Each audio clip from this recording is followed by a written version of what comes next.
8 months na ako dito sa Dubai pero walang ipon. Na kasi napupuntang lahat sa luho niya at sa pamilya niya kasi nga stroke yung mama niya. May depression na yata ako kasi sa tuwing nag-aaway kami ay sarili ko yung sinisisi ko. Laging ako yung nagsisorry sa lahat at ako yung nanunuyo sa kanya. Gustong gusto ko siyang hiwalayan kaso lang naawa ko sa parents niya. Sila kasi yung namumroblema kapag nag-aaway kaming dalawa.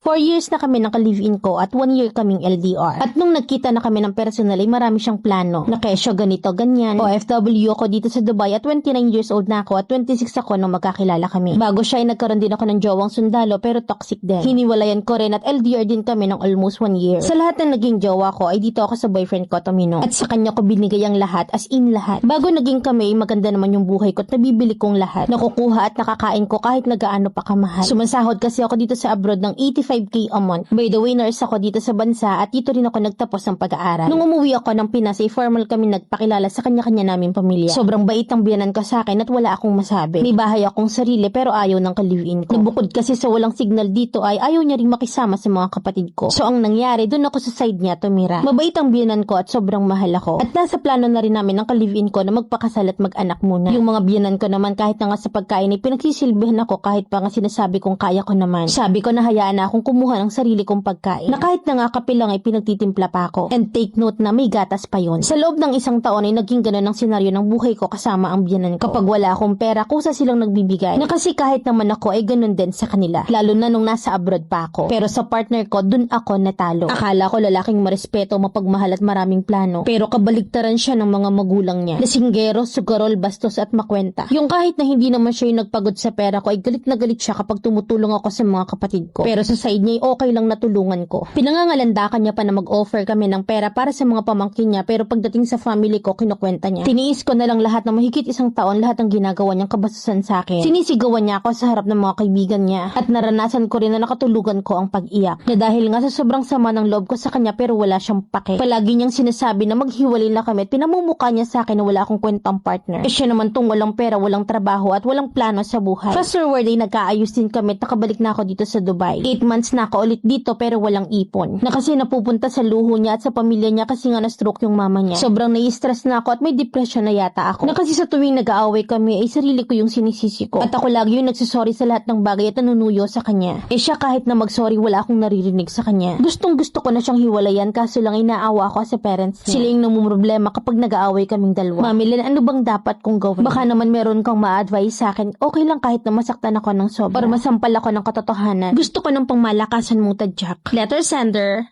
Amy ng Jensen.